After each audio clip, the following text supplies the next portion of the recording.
Hey babe, I really want to make a lot of money learning how to sell. Are you cool with that? No? Oh, okay.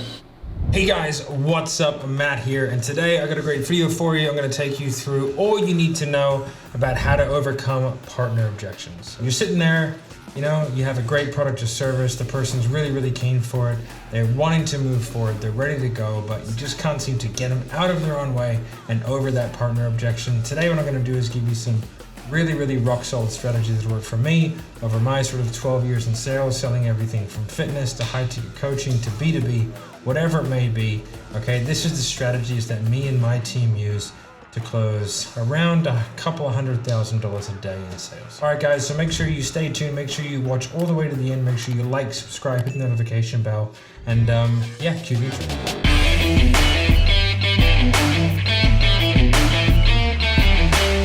So what we have to identify first and foremost is that there are two distinct types of partner objection, okay?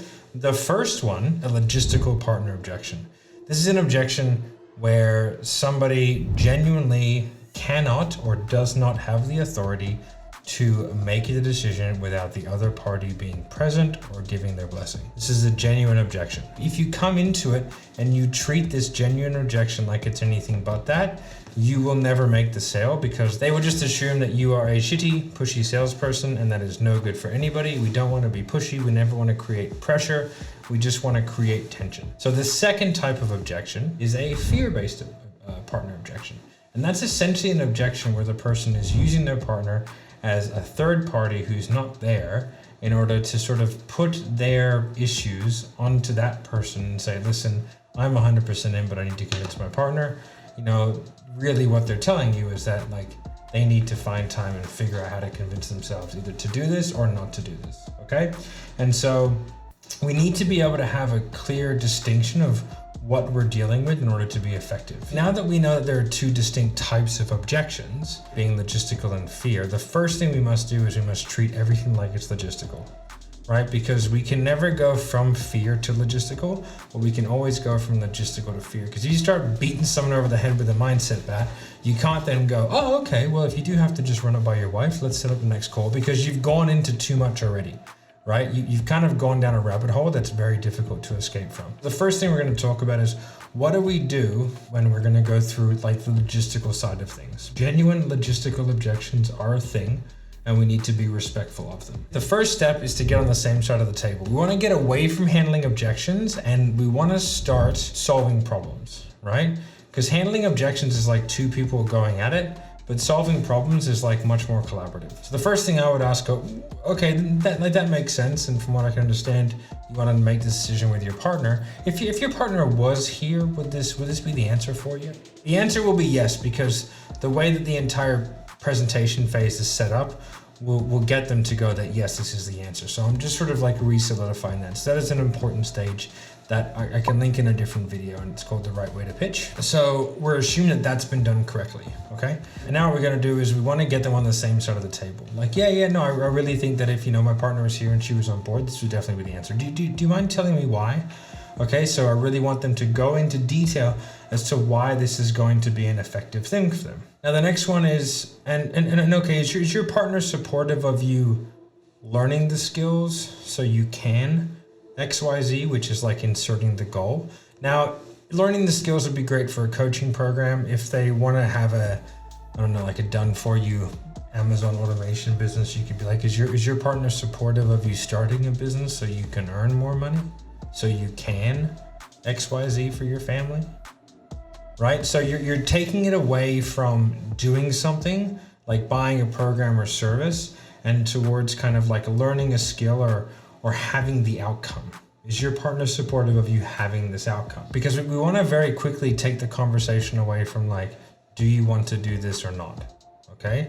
We want to really get them to take the steps required to get their outcome. And if we all agree that the steps required are your product or service, then let's move forward with your product or service.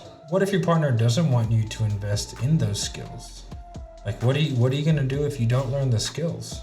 Now we're putting the problem on them. Like, what are you going to do if your partner doesn't want you to learn the skills required to sell better, to have an Amazon business, to lose weight? to, start a new business, etc., etc. What are you going to do then? Right? Now that's going to give you an interesting answer, because they're either going to say, I'm going to move forward anyway, or they're going to say, no, I can't move forward without my partner's blessing. Like, this is how we operate. That gives you a really good insight, and it really that's where the two things diverge. It's called an open wallet test. So if that person is never going to move forward without the permission of their partner, okay, first of all, shame on you for not figuring that earlier. Okay, but second of all, now we know that we're looking for certain levels of commitment. I've got 5 levels of commitment, all right?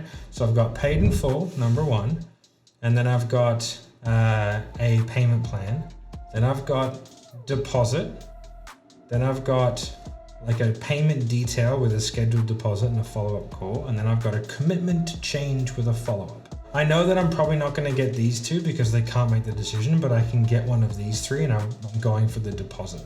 That's how I'm going to take that, because I know immediately this is a genuine logistical objection. Okay, so now I'm going to treat it as such. I'm not going to go and beat this person over the head with a mindset bat. Now we can do a little bit more investigating on that, and maybe it comes up that it is or that it isn't, but generally speaking, the open wallet test is a pretty good measure of that. Now, if it comes up where they say, well, no, I'm going to move forward no matter what, like this is more just a courtesy thing, okay? Now it's like, well, why are we even having this conversation then? It doesn't really make much sense to me. So it goes away from being a logistical objection, because it's not logical. Like, if you don't need permission to move forward, but you're waiting for your partner's okay to move forward, it's kind of strange, right? And so what we're going to do then is go, okay, well, like, what do you think your partner, if anything, would be most apprehensive about you doing this, right? And that's kind of going to give you an insight into what their biggest or real objection is, because they're now allowed to use their partner as like a shroud for their vulnerability, right? So you'll get a lot of answers after that question, like, well, I've tried things like this before, and I'm afraid that my partner won't think that I'm actually going to do it this time. It's like, oh, that's the problem. You don't believe in yourself.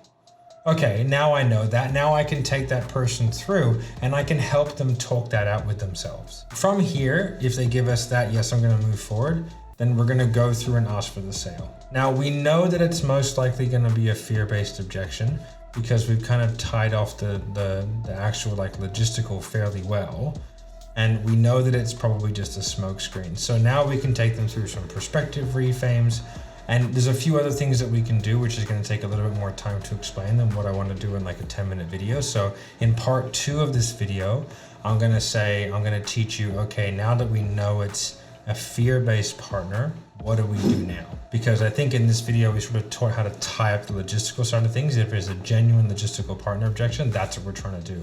Now we're in the realm of like, this is a little bit different. I really appreciate you guys watching all the way to the end. If you did like the content today, make sure you slap like, make sure you subscribe, hit the notification bell, all that kind of good stuff. I'm gonna link my objection handling matrix in the description, which is basically a step-by-step detailed, my formulaic process of how I actually handle these objections. It's got partner, think about it, time, money, stuff like that, and it goes through logistical and fear, and has some flow charts and some scripting in there as well. So if you want that, you can grab it. If you want to role play with us, then head over to my Facebook group. It's called The Closing Code. You can check it out. We go live 6 days a week. All right, guys, thank you for watching, staying all the way to the end. I appreciate you, and have a great day.